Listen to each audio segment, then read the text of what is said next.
Halo sahabat belajar, bagaimana kabarnya? Semoga sehat dan tetap semangat.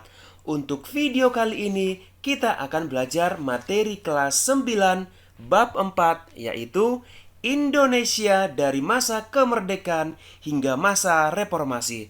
Seperti apa ya persiapan perjuangan masyarakat Indonesia pada awal kemerdekaan? Penasaran? Tetap ikuti video berikut ya. Indonesia dari masa kemerdekaan hingga masa reformasi kita bahas menjadi 5 bagian. Yang pertama, masa awal kemerdekaan tahun 1945 sampai 1949. Yang kedua, pada masa demokrasi liberal yaitu tahun 1950 sampai 1959. Kemudian dilanjutkan masa demokrasi terpimpin yaitu pada tahun 1959 sampai 1965. Yang berikutnya adalah masa Orde Baru yaitu pada tahun 1966 sampai 1998. Dan yang terakhir adalah masa reformasi pada tahun 1998 sampai sekarang. Seperti apa ya kehidupan masyarakat Indonesia pada kelima masa tersebut? Mari kita mulai. Yang pertama adalah masa awal kemerdekaan Indonesia. Pada masa awal kemerdekaan Indonesia, pertama sekali dibentuk BPU, PKI, dan PPKI sebagai lembaga yang mempersiapkan kemerdekaan Indonesia. Oke, kita lanjut. Yang berikutnya adalah masa proklamasi kemerdekaan Indonesia. Seperti apa ya proklamasi kemerdekaan Indonesia? Oke, sahabat belajar, pada masa proklamasi kemerdekaan Indonesia terjadi sebuah peristiwa Rengas Dengklok. Peristiwa Rengas Dengklok ini adalah penculikan atau pengasingan Insinyur Soekarno dan Dr. Andus Muhammad Hatta ke daerah Rengas Dengklok. Jadi Rengas Dengklok itu adalah nama tempat. Apa tujuan pemuda pada saat itu untuk mengasingkan Soekarno dan Muhammad Hatta ke Rengas Dengklok? Salah satunya adalah untuk menghindari pengaruh Jepang, agar pemuda ini menginginkan Insinyur Soekarno dan Dr. Andus Muhammad Hatta itu segera memproklamasikan kemerdekaan Indonesia. Jadi supaya terhindar dari pengaruh Jepang, maka diasingkanlah Insinyur Soekarno dan Dr. Andus Muhammad Hatta ke Rengas Dengklok. Kemudian disusun naskah proklamasi yaitu di kediaman Laksamana Muda Maeda. Oke, ada 3 orang nih yang menyusun. Siapa saja itu? Ada Insinyur Soekarno, Muhammad Hatta, dan yang ketiga adalah Ahmad Subarjo. Kemudian dibacalah proklamasi tersebut tepat tanggal 17 Agustus 1945 di kediaman Insinyur Soekarno.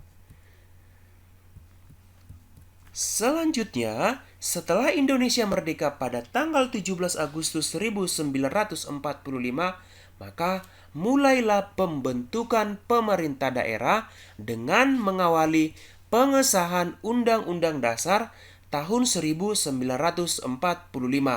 Rancangan ini disahkan sebagai konstitusi negara pada sidang pertama PPKI pada 18 Agustus 1945.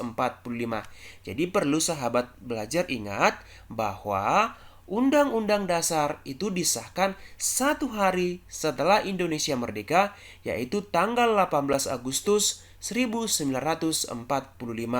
Kemudian pada saat itu juga disepakati Piagam Jakarta menjadi pembukaan Undang-Undang Dasar 1945 dengan perubahan terkait sila pertama dasar negara.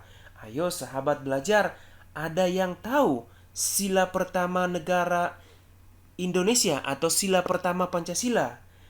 Ya, tentu tahu ya, anak kelas 9 pasti tahu Pancasila mulai dari sila pertama sampai sila kelima. Namun sahabat belajar, sila pertama Pancasila yang sekarang itu adalah hasil perubahan di mana sebelumnya diisyaratkan di sana untuk menjalankan sesuai dengan syariat Islam. Namun, karena kondisi negara kita yang multi agama, maka itu menjadi ketuhanan yang Maha Esa. Begitu ya, sahabat belajar. Kemudian, PPKI bersidang yang kedua pada 19 Agustus 1945 menetapkan 8 provinsi di Republik Indonesia yang dikepalai seorang gubernur. Jadi perlu kita ingat bahwa awal Indonesia merdeka hanya 8 provinsi. Ayo sahabat belajar, untuk sekarang berapa provinsi ya? Ayo dijawab, boleh ditulis di kolom komentar ya. Adapun 8 provinsi itu adalah Provinsi Sumatera, Jawa Barat, Jawa Tengah, Sunda Kecil, Nusa Tenggara, Maluku, Sulawesi, dan Kalimantan atau Borneo. Inilah hasil sidang kedua PPKI pada tanggal 19 Agustus 1945.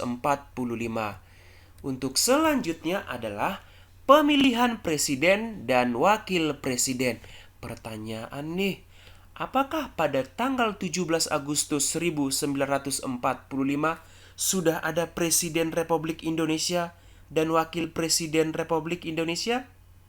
Ayo, boleh dijawab ya. Namun, jika kita lihat pada hasil sidang PPKI, pada sidang pertama PPKI tadi pada 18 Agustus dilakukan pemilihan presiden dan wakil presiden secara aklamasi.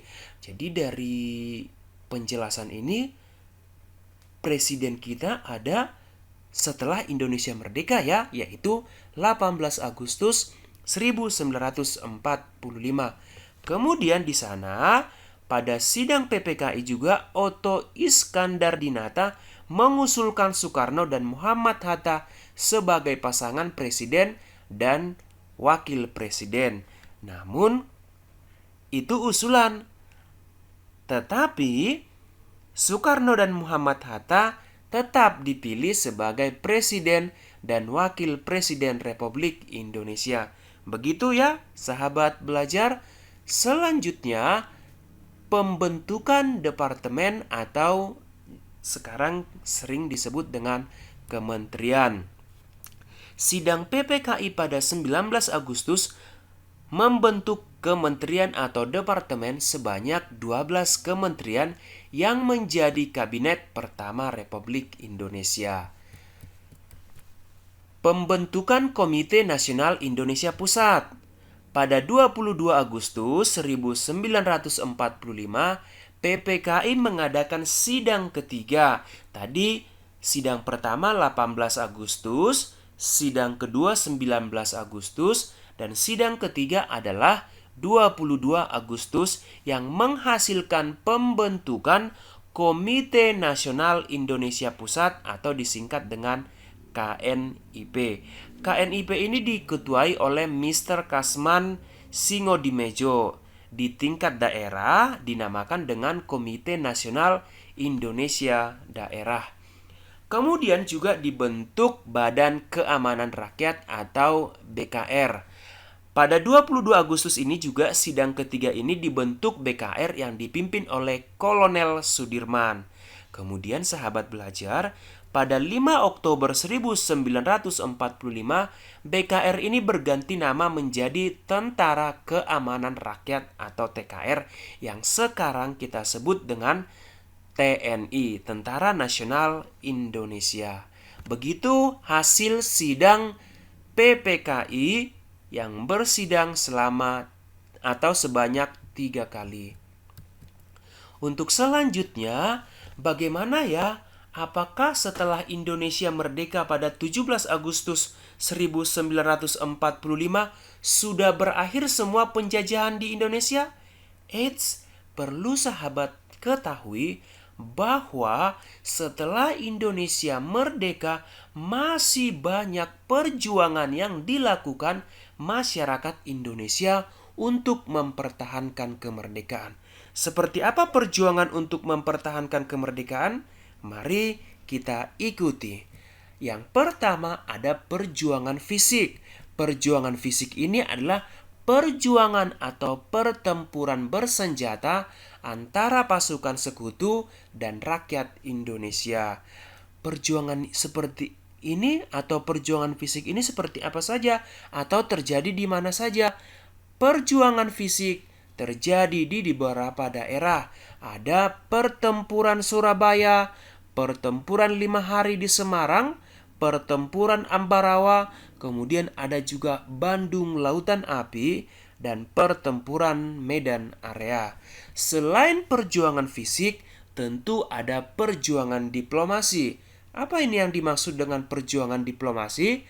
Perjuangan diplomasi adalah perjuangan yang berupa perundingan atau perjanjian dengan pemerintah Belanda.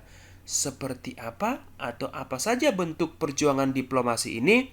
Ya, ada di sini seperti perundingan Linggarjati, Renville, Rumroyen, dan konferensi meja bundar. Jadi ini dua bentuk perjuangan mempertahankan kemerdekaan Indonesia, yaitu perjuangan fisik dan perjuangan diplomasi. Untuk selanjutnya, ada juga gangguan keamanan yang dialami oleh masyarakat Indonesia di awal kemerdekaan Indonesia. Seperti apa gangguan itu? Yang pertama ada pemberontakan PKI di Madiun tahun 1948. PKI, Partai Komunis Indonesia. Oke, kemudian ada juga pemberontakan DITII. Oke, itu beberapa gangguan keamanan yang dialami pada awal kemerdekaan Indonesia. Selanjutnya, seperti apa kehidupan pada awal kemerdekaan itu? Apakah semua aman, damai, dan sentosa? Mau tahu? Tetap ikuti videonya ya. Oke, yang pertama adalah kehidupan di bidang pendidikan. Sahabat belajar, di awal kemerdekaan, pemerintah mulai memperbaiki sistem pendidikan dengan membentuk Panitia Penyelidik Pengajaran Republik Indonesia yang diketuai Ki Hajar Dewantara. Kemudian, tujuan dibentuknya panitia ini adalah meneliti dan merumuskan masalah-masalah pengajaran. Kemudian juga dalam bidang pendidikan disusun juga sistem pendidikan, yaitu pendidikan merdeka. Sama ya, seperti sekarang Merdeka Belajar ini adalah adopsi dari pengajaran Ki Hajar Dewantara ketika Indonesia di awal merdeka. Jadi ini mungkin menjadi inspirasi atau dasar mengapa menteri kita sekarang menerapkan Merdeka Belajar. Oke, untuk selanjutnya adalah kehidupan pada awal kemerdekaan di bidang kehidupan budaya. Oke, pada kehidupan budaya di awal kemerdekaan, seni sastra dan seni lukis merupakan budaya yang menonjol pada masa awal kemerdekaan. Di sana juga berdiri Balai Pustaka pada awal kemerdekaan yang mendorong perkembangan bahasa dan sastra Indonesia. Kemudian pada awal kemerdekaan inilah muncul karya sastra Angkatan 45. Oke, begitu kehidupan di bidang budaya pada awal kemerdekaan. Baik, demikian penjelasan kehidupan masyarakat Indonesia pada awal kemerdekaan. Untuk selanjutnya, kita lanjut masa demokrasi liberal. Seperti apa ya kehidupan masyarakat Indonesia pada masa liberal? Penasaran? Silakan dicek di video berikutnya ya. Masih di Romulus Channel. Sahabat belajar, ayo siapa yang belum subscribe, boleh di subscribe ya. Dan like komen, dan share. Terima kasih, sampai jumpa pada video Masa Demokrasi Liberal.